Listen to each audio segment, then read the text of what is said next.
Hello everyone, ഇന്ന് നമ്മൾ പഠിക്കാൻ പോകുന്നത് സാൻഡ്മെയർ റിയാക്ഷനാണ്. അപ്പോൾ സാൻഡ്മെയർ റിയാക്ഷൻ എന്താണെന്ന് വെച്ചിട്ടുണ്ടെങ്കിൽ അരൈൽ ഡയസോണിയം സോൾട്ടുകളുടെ ഫംഗ്ഷണലൈസേഷനെയാണ് നമ്മൾ സാൻഡ്മെയർ റിയാക്ഷൻ എന്ന് പറയുന്നത്. ഇനി നിങ്ങൾ കോമ്പറ്റേറ്റീവ് എക്സാമിന് പഠിക്കുകയാണെന്നുണ്ടെങ്കിലും +1 +2 പഠിക്കുകയാണെന്നുണ്ടെങ്കിലും ഈ റിയാക്ഷൻ നിങ്ങൾക്ക് സിലബസിൽ വളരെ ഇമ്പോർട്ടൻ്റ് ആയിട്ടുള്ള റിയാക്ഷനാണ്. അപ്പോൾ നമ്മളിങ്ങനെ എഴുതാം the functionalization of aryl diazonium salt in the presence of copper catalyst. ഇനി ഈ റിയാക്ഷൻ കണ്ടുപിടിച്ചത് 1884 ട്രോഗട്ട് സാൻഡ്മെയർ എന്ന് പറയുന്ന ഒരു കെമിസ്റ്റാണ്. ട്രോഗട്ട് സാൻഡ്മെയർ. ഇനി നമ്മുടെ റിയാക്ഷൻ്റെ ജനറൽ റെപ്രസെൻറ്റേഷൻ ഇങ്ങനെയാണ്. അറൈൽ ഡയസോണിയം സോൾട്ട് നമ്മൾ ആദ്യം വരയ്ക്കുന്നു. ArN triple bond N plus X minus വെച്ചിട്ടുണ്ടെങ്കിൽ കൗണ്ടർ അയോൺ, ആനയോൺ. ഇനി നമ്മളിതിനെ കോപ്പർ 1 കാറ്റലിസ്റ്റുകളുമായിട്ട് റിയാക്ട് ചെയ്യും. പ്രധാനമായിട്ടും കോപ്പർ 1 ആണ് യൂസ് ചെയ്യുന്നത്. അപ്പോൾ റിയാക്ട് ചെയ്ത് കഴിയുമ്പോൾ നൈട്രജൻ എസ്കേപ്പ് ആവുകയും നമ്മുടെ N ട്രിപ്പിൾ ബോണ്ട് N അതിന് ലീവ് ചെയ്ത് പോയി. അപ്പോൾ ആ പൊസിഷനിൽ ഫംഗ്ഷണലൈസേഷൻ നടക്കുകയും ചെയ്യും. ഇനി ഇതൊരു type of radical nucleophilic aromatic substitution reaction ആണ്. നമ്മളതിനെ റെപ്രസെൻറ്റ് ചെയ്യുന്നത് SRNAR ആണ്. അപ്പോൾ നിങ്ങൾ ന്യൂക്ലിയോഫിലിക് സബ്സ്റ്റിറ്റ്യൂഷനൊക്കെ പഠിച്ചിട്ടുണ്ടാവും. അതേപോലെ ഒരു റാഡിക്കൽ ന്യൂക്ലിയോഫിലിക് അരോമാറ്റിക് സബ്സ്റ്റിറ്റ്യൂഷനാണ് സാൻഡ്മെയർ റിയാക്ഷൻ. ഇനി നിങ്ങൾ നോക്കേണ്ടത് എക്സാമിന് ഇത് ചോദിക്കുന്നത് 2 സ്റ്റെപ്പായിട്ടായിരിക്കും. അപ്പോൾ ഫസ്റ്റ് സ്റ്റെപ്പിൽ ഒരു അരോമാറ്റിക് അമീൻ തരും, അതായത് ഒരു അനലീൻ ഡെറിവേറ്റീവ്സ്. അപ്പോൾ അതിനെ നമ്മൾ ഫസ്റ്റ് സ്റ്റെപ്പിൽ സോഡിയം നൈട്രൈറ്റുമായിട്ട് റിയാക്ട് ചെയ്യും, H+ൻ്റെ പ്രസൻസിൽ, അത് ലോ ടെമ്പറേച്ചറിൽ. സെക്കൻഡ് സ്റ്റെപ്പിൽ എന്താണ് ചെയ്യുന്നതെന്ന് വെച്ചിട്ടുണ്ടെങ്കിൽ കോപ്പർ 1 കാറ്റലിസ്റ്റ് വെച്ച് അതിനെ ട്രീറ്റ് ചെയ്യും, അത് കുറച്ച് ഹൈ ടെമ്പറേച്ചറിൽ. അപ്പോൾ നമുക്ക് കിട്ടുന്ന പ്രോഡക്റ്റ് ഫങ്ഷണലൈസ്ഡ് ആയിട്ടുള്ള അരോമാറ്റിക് കോമ്പൗണ്ടാണ്. ഇനി ഇതിൻ്റെ ഇൻ്റർമീഡിയറ്റ് എന്താണെന്ന് വെച്ചിട്ടുണ്ടെങ്കിൽ നമ്മുടെ അരൈൽ ഡയസോണിയം സോൾട്ടാണ്. കാരണം ഈ റിയാക്ഷൻ്റെ ഫസ്റ്റ് സ്റ്റെപ്പിനെ നമ്മൾ വിളിക്കുന്നതാണ് ഡയസോട്ടൈസേഷൻ. സ്റ്റെപ്പ് 1 ഡയസോട്ടൈസേഷൻ. അപ്പോൾ നമ്മുടെ അനിലീൻ ഡെറിവേറ്റീവ് അഥവാ അനിലീൻ ഡയസോട്ടൈസേഷൻ നടന്നിട്ട് അരൈൽ ഡയസോണിയം സോൾട്ടായിട്ട് മാറുന്നു. സെക്കൻഡ് സ്റ്റെപ്പിൽ അതിനെ, അതായത് അരൈൽ ഡയസോണിയം സോൾട്ടിനെ സാൻഡ്മെയർ റിയാക്ഷൻ അണ്ടർഗോ ചെയ്തിട്ട് നമുക്ക് വേണ്ടുന്ന സബ്സ്റ്റിറ്റ്യൂട്ട് പ്രോഡക്റ്റ് കിട്ടും. ഇനി ഈ റിയാക്ഷന് കെമിസ്ട്രിയിൽ വൈഡ് ആപ്ലിക്കേഷൻസ് ആണുള്ളത്. ധാരാളം ആപ്ലിക്കേഷൻസ് ഉണ്ട്. ഒരുപാട് തരം ഫങ്ഷണലൈസേഷൻ ചെയ്യാൻ പറ്റുന്നൊരു റിയാക്ഷനാണ് സാൻഡ്മെയർ റിയാക്ഷൻ. ഉദാഹരണം പറയുകയാണെന്നുണ്ടെങ്കിൽ നമുക്ക് എക്സാറ്റം, അതായത് ഫങ്ഷണലൈസേഷൻ, ക്ലോറിനേഷൻ ചെയ്യാൻ പറ്റും, അതേപോലെ തന്നെ ബ്രോമിനേഷൻ ചെയ്യാൻ പറ്റും, അയഡിനേഷൻ ചെയ്യാൻ പറ്റും, ഹൈഡ്രോക്സിലേഷൻ, തയോളേഷൻ, പിന്നെ അതേപോലെ തന്നെ C triple bond N group വരുത്താൻ, അതേപോലെ തന്നെ ട്രൈഫ്ലൂറോമീഥൈലേഷൻ CF3, പിന്നെ അറൈലേഷൻ ചെയ്യാൻ പറ്റും, അതേപോലെ തന്നെ റിഡക്ഷൻ അഥവാ ഹൈഡ്രജൻ ഗ്രൂപ്പ് ആഡ് ചെയ്യാൻ, ഇത്രയും പറ്റും. ഇനി നമുക്ക് ഒരു എക്സാമ്പിൾസ് നോക്കാം, കുറച്ച് എക്സാമ്പിൾസ് നോക്കാം. CuCN വെച്ച് നമ്മൾ ട്രീറ്റ് ചെയ്യുകയാണെന്നുണ്ടെങ്കിൽ, അതായത് കോപ്പർ സയനൈഡ് വെച്ച് ട്രീറ്റ് ചെയ്യുകയാണെന്നുണ്ടെങ്കിൽ നമുക്ക് കിട്ടുന്നത് നൈട്രജൻ എസ്കേപ്പായിട്ട് സയനേഷൻ നടക്കും, C ട്രിപ്പിൾ ബോണ്ട് N. ഇനി അടുത്ത നമുക്ക് കോപ്പർ ക്ലോറൈഡ് വെച്ചാണ് നമ്മൾ ട്രീറ്റ് ചെയ്യുന്നുണ്ടെങ്കിൽ നമുക്ക് കിട്ടുന്നത് ക്ലോറിനേറ്റഡ് പ്രോഡക്റ്റ്, അതായത് ക്ലോറോബെൻസീൻ. നമ്മൾ ബ്രോമിനേഷനാണ് ചെയ്യുന്നുണ്ടെങ്കിൽ CuBr യൂസ് ചെയ്യണം, അപ്പോൾ നമുക്ക് കിട്ടുന്നത് ബ്രോമോബെൻസീൻ ആയിരിക്കും. ഇനി നമ്മൾ നോക്കേണ്ടതെന്ന് വെച്ചിട്ടുണ്ടെങ്കിൽ ക്ലോറിനേഷൻ യൂസ് ചെയ്യുന്നത് CHCl3, അതായത് ക്ലോറോഫോമും ബ്രോമിനേഷനും ബ്രോമോഫോമുമാണ് നമ്മൾ യൂസ് ചെയ്യുന്നത്. ഇനി അതേപോലെ തന്നെ മറ്റൊരു ഇമ്പോർട്ടൻറ്റ് റിയാക്ഷനാണ് H3PO2ൻ്റെ പ്രസൻസിൽ നമ്മൾ ട്രീറ്റ് ചെയ്യുമ്പോൾ നമുക്ക് ഹൈഡ്രജനേഷൻ, അതായത് റിഡക്ഷൻ നടന്നിട്ട് ഹൈഡ്രജൻ സബ്സ്റ്റിറ്റ്യൂഷൻ നടക്കും. ഇനി നമുക്ക് മറ്റൊരു റിയാക്ഷൻ നോക്കാം. അതാണ് നമ്മുടെ H2Oയും കുറച്ച് ഹീറ്റും കൂടെ ചെയ്തിട്ടുണ്ടെങ്കിൽ നമുക്ക് ഫീനോൾ ഡെറിവേറ്റീവ്സ് പ്രിപ്പയർ ചെയ്യാവുന്നതാണ്. അതേപോലെ തന്നെ RSH വെച്ച് ട്രീറ്റ് ചെയ്തിട്ടുണ്ടെങ്കിൽ നമുക്ക് തയോളേറ്റഡ് പ്രോഡക്റ്റ് കിട്ടും. ഇനി Ka വെച്ച് ട്രീറ്റ് ചെയ്തിട്ടുണ്ടെങ്കിൽ അയോഡിനേഷൻ നടന്നിട്ട് നമുക്ക് അയോഡോബെൻസിൻ ഫോം ചെയ്യും. ഇവ അയോഡിനേഷൻ, തയോളേഷൻ ആൻഡ് ഹൈഡ്രോക്സിലേഷൻ, ഈ 3 റിയാക്ഷന് കാറ്റലിസ്റ്റുകളുടെ ആവശ്യമില്ല. No catalyst is required. ഇനി നമുക്ക് അരൈൽ ഡയസോണിയം ടെട്രാഫ്ലൂറോ ബോറേറ്റ്സ്, അതായത് അരൈൽ ഡയസോണിയം സോൾട്ടിൻ്റെ കൗണ്ടർ അയോൺ, അതായത് X- BF4- ആണെന്നുണ്ടെങ്കിൽ നമുക്ക് ഫ്ലൂറിനേഷൻ ചെയ്യാം. ആ റിയാക്ഷനാണ് നമ്മൾ ബാൾസ്-ഷീമാൻ റിയാക്ഷൻ പറയുന്നത്. ഫ്ലൂറിനേഷൻ കൂടാതെ നമുക്ക് ടെട്രാഫ്ലൂറോബോറേറ്റ് സോൾട്ട് വെച്ചിട്ട് ചെയ്യാൻ പറ്റുന്ന മറ്റൊരു റിയാക്ഷനാണ് ട്രൈഫ്ലൂറോമീഥൈലേഷൻ. CuCF3 യൂസ് ചെയ്തിട്ടുണ്ടെങ്കിൽ ട്രൈഫ്ലൂറോമീഥൈലേഷൻ, അതായത് CF3 ഗ്രൂപ്പ് അറ്റാച്ച് ചെയ്യാൻ പറ്റും.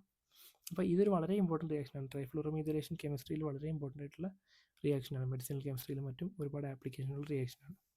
ഇനി നമ്മൾ ആക്ടിവേറ്റഡ് ആയിട്ടുള്ള അരൈൽ ഗ്രൂപ്പുകൾ വെച്ച് റിയാക്ട് ചെയ്യുകയാണ്. നമ്മുടെ അരൈൽ ഡയസോണിയം സോൾട്ടിനെ ആക്ടിവേറ്റഡ് അരൈൽ ഗ്രൂപ്പുകൾ വെച്ച് റിയാക്ട് ചെയ്യുകയാണെന്നുണ്ടെങ്കിൽ നമുക്ക് അസോഡൈസ് പ്രിപ്പയർ ചെയ്യാൻ പറ്റും.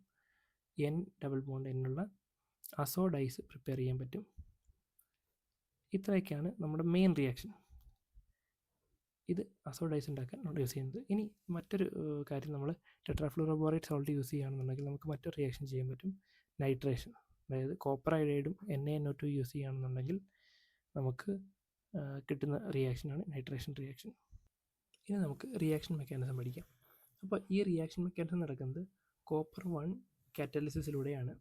അപ്പോൾ നമ്മുടെ അരയിൽ ഡയസോണിയം സോൾട്ട് ഫസ്റ്റ് സ്റ്റെപ്പിൽ കോപ്പർ 1 കാറ്റലിസ്റ്റുമായിട്ട്, അതായത് Cu1X ഒരു സിംഗിൾ ഇലക്ട്രോൺ ട്രാൻസ്ഫറിൽ ഇൻവോൾവ് ആവും. അപ്പോൾ നമ്മുടെ കാറ്റലിസ്റ്റ് ഒരു ഇലക്ട്രോണിനെ നമ്മുടെ അരയിൽ ഡയസോണിയം സോൾട്ടിലേക്ക് കൊടുക്കും. അതാണ് സിംഗിൾ ഇലക്ട്രോൺ ട്രാൻസ്ഫർ.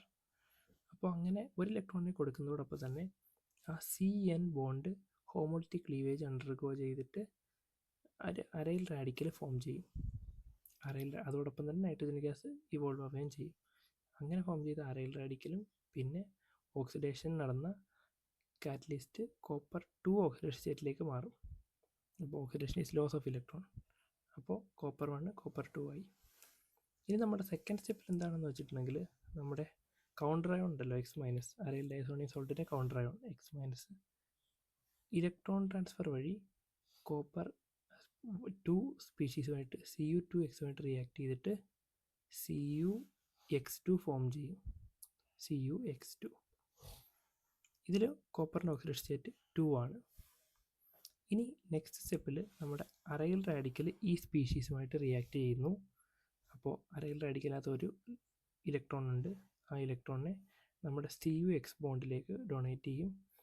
അപ്പോൾ Cu(X) bond homolytic fission undergo ചെയ്തിട്ട് Cu ഡോട്ടും X ഡോട്ടുമായിട്ട് മാറും.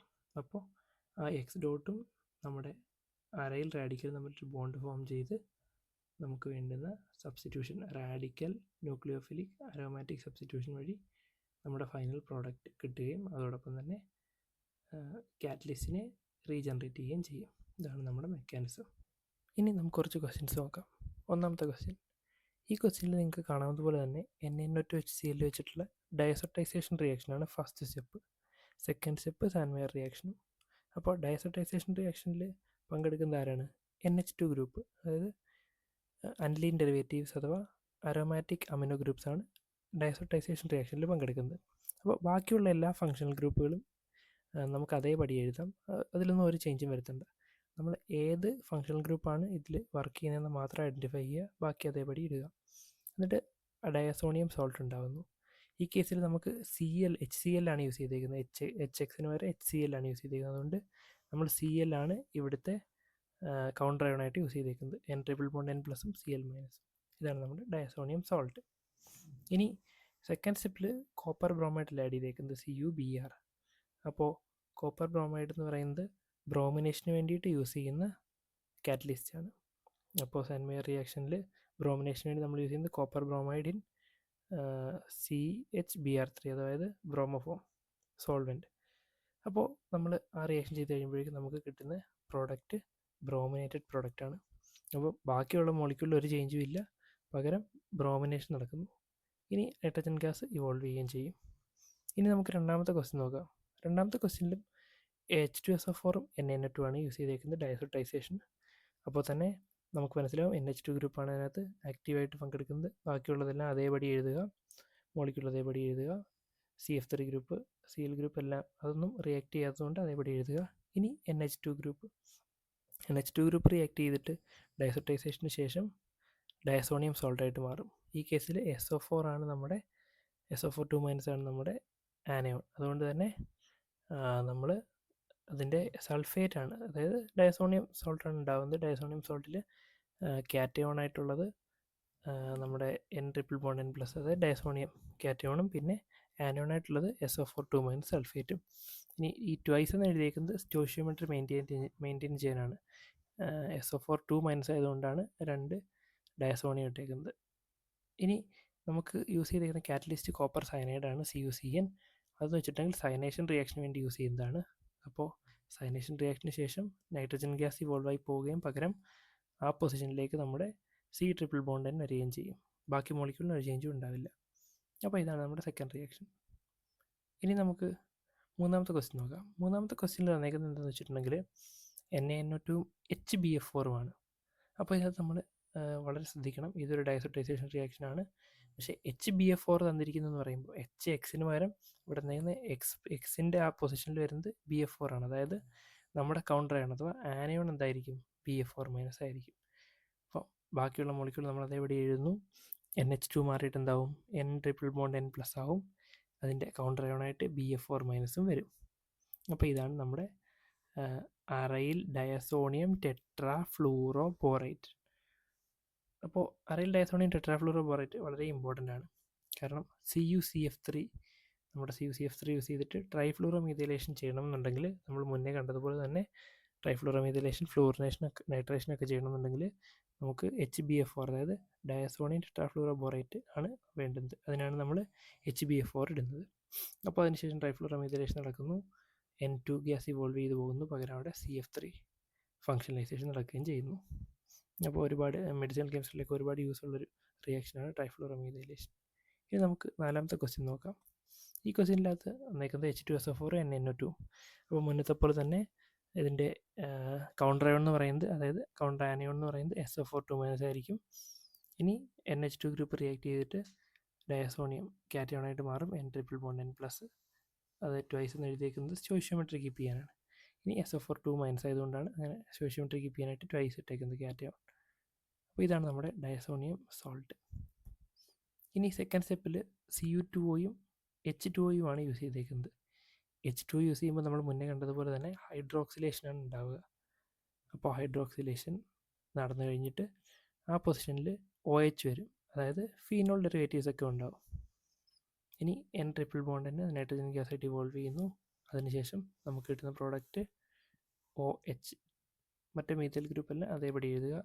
അപ്പോൾ ഇതിനകത്ത് നമ്മൾ റിയാക്ഷനിൽ മെയിനായിട്ട് നോക്കേണ്ടത് ഇത്രയേ ഉള്ളൂ. നൈട്രജൻ ഗ്യാസ് ഇവോൾവ് ചെയ്യുന്നു, നമ്മുടെ ഫങ്ഷണലൈസേഷൻ N ട്രിപ്പിൾ ബോണ്ട് പൊസിഷനിൽ നടക്കുന്നു. അപ്പോൾ താങ്ക് യു. നിങ്ങൾക്ക് ഈ വീഡിയോ ഇഷ്ടപ്പെടുന്നുണ്ടെങ്കിൽ നിങ്ങൾ ലൈക്ക് ചെയ്യുക. യൂസ്ഫുള്ളായി തോന്നുന്നുണ്ടെങ്കിൽ നിങ്ങളുടെ ഫ്രണ്ട്സിന് ഷെയർ ചെയ്ത് കൊടുക്കുക. ഇനി എന്തെങ്കിലും അഭിപ്രായങ്ങളുണ്ടെങ്കിൽ നിങ്ങൾക്ക് കമൻറ്റ് ബോക്സിൽ ടൈപ്പ് ചെയ്യാവുന്നതാണ്. Thank you.